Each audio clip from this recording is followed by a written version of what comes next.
Hello, hello, my favorite peeps. Welcome to the 30-day Kickstart Challenge. So glad you're here. So glad you showed up today. Welcome to day 19, rest. We are working with the New Start acronym, and we're all the way down to rest, right?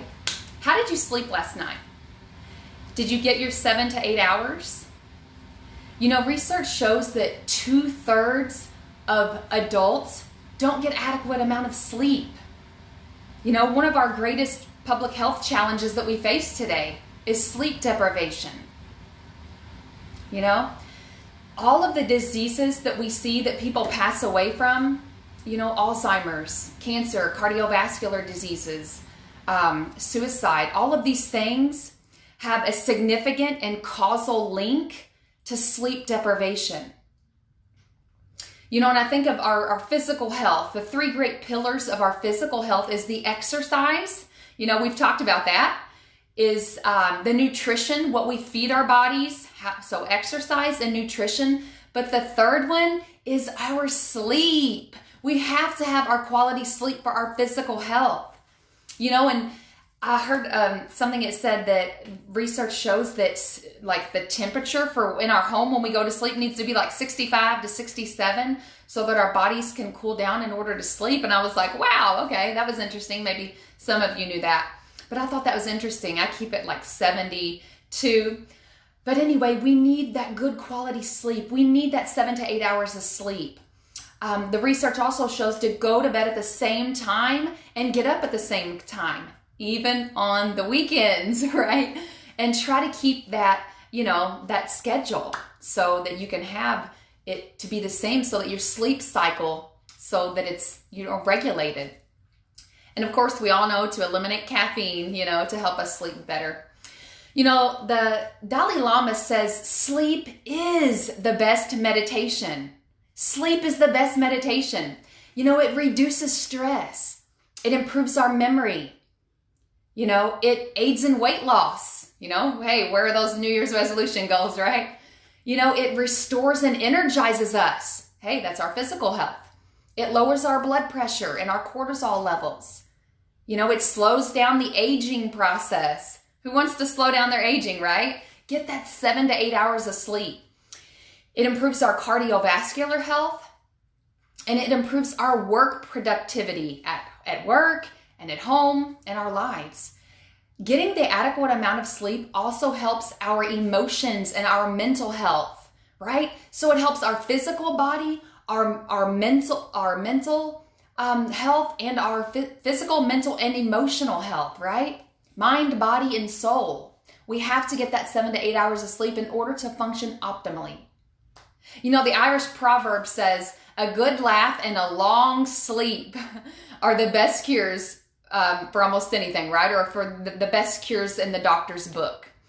You know, and I think of a toddler, you know, most of all of us can relate to a toddler, you know, just upset, you know, cranky, whining and things like that.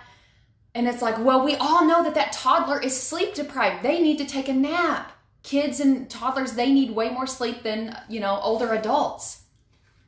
You know, and I think of the workaholic. Hey, how many of us can relate to that? You know, when we're working 12-hour days every single day, or when we're working those 16-hour days for 5 days a week, you know, we're overworked. We get cranky, and I can just remember times that like I'm irritated or I'm short-tempered with, you know, family and or coworkers, and it's like, yep, I probably need sleep. But it's like the workaholic in us. We just want to keep staying up later and working, but not really realizing that if we go to bed earlier and get that adequate amount of sleep, our work productivity will increase, right? And so, you know, rest, you know, take that, you know, go to bed earlier and get those 7 to 8 hours of sleep. Take a rest day, you know, recharge your batteries, reset yourself for the week. You know, and I think it reminds me of what Jesus said in the book of Matthew, chapter 11, verse 28. He says, come unto me, all ye that are weary and are heavy laden, and I will give you rest. He says, take my yoke upon you and learn of me, for I am meek and lowly in heart, and you will find rest unto your souls. Jesus wants to give us his rest. He has rest waiting for us if we would but take it, right? And it reminds me of a quote from Jim Rohn. I spoke of Jim Rohn before. He was Tony Robbins' original mentor. And Jim Rohn says, work is so important. Here it is, the original formula of labor. If you have forgotten it, remind yourself. 6 days of labor and rest 1 day. He said, now it's important not to get those two numbers mixed up. Why not 5 and 2? So why not work 5 days a week and take off 2 days a week? He says, maybe one of the reasons for the 6 and 1 is if you rest too long, the weeds take your garden. Not to think so is naive. As soon as you've planted, the busy bugs and noxious weeds are out to take it. So you can't linger too long in the rest mode. You've got to get back up and go to work. 6 days of work, then rest. So Jim Rohn had this right. He knew this. This is a biblical principle, right? And I know many of us do work, a second job. We do work a day maybe on the weekend. So most of us don't take 5 days off, or many of us don't take, 2 days off. Many of us typically work our work job, 5 days a week, and maybe on a weekend, maybe you have a second job that you're working, or maybe that you do housework when you're working on that other day, or yard work. Okay, so I think some of us don't typically take off 2 days. You do some type of work, whether it's at home or around your yard or something, right? So, and it's just so interesting to note that this is a biblical principle that even God rested. Even God rested in the book of Genesis when he created the world. He created the world in 6 days and he rested 1 day, right? So Genesis 2:2 says, and on the seventh day, God rested from his work which he had made, and he rested on the seventh day from all his work that he made. So that's what the Bible says. And even in verse 3, it says God blessed and sanctified the seventh day Sabbath, or that he sanctified, meaning that he made it holy, that he set it apart. And it reminds me of the fourth commandment where God says, remember, the Sabbath day. So the original rest day is the seventh day Sabbath, Saturday. And so this might bring to question, well, why do we have 2 days? Why is our work week, why do we have a 2-day weekend and a 5-day work week? So who are my history lovers? Any history lovers here? I am not a history lover. I actually got like D's and C's, mostly D's and F's in history and all through school. Even in college, I failed history. A history class, I had to take it twice, and I had a tutor, and I think I barely passed the second time. And so history is not my favorite subject, but any history lovers here, a history lesson, why do we get the 2-day weekend? Why do we have that Sunday off? Is because in 321, it was March 7th, 321, the Roman Emperor Constantine, he issued a civil decree making Sunday a day of rest. Okay, so what he did was he merged back then they were persecuting the Christians, right? Because they kept the Sabbath and they were honoring the Creator God. And so back then they murdered and annihilated the Christians. They burned them at the stake. They fed them to the lions and all of these horrible, horrendous things. Constantine could not smother the Christians. The Christians kept growing by leaps and bounds, right? They kept growing. So Constantine, he was a conqueror. He would conquer all of Europe, and he came down, he was conquering Italy, and he just kept conquering city after city, and he came to where the Christians were, and he could not eliminate the Christians, right?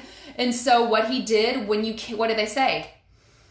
When you can't beat them, join them, right? So Constantine, he merged all the paganism, the deities, he merged it with Christianity back then. Okay, so, and that to accommodate both. So that was just a little history lesson of why we have Sunday off. Okay, so just rest. Okay, so today I hope you can find some rest on the seventh day Sabbath. Just try to rest your mind, because we're all here for a healthy mind, body, and spirit.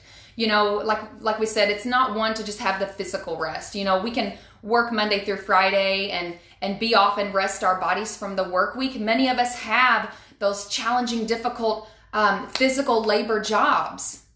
Rest your body today. Many of us have mentally draining jobs, right?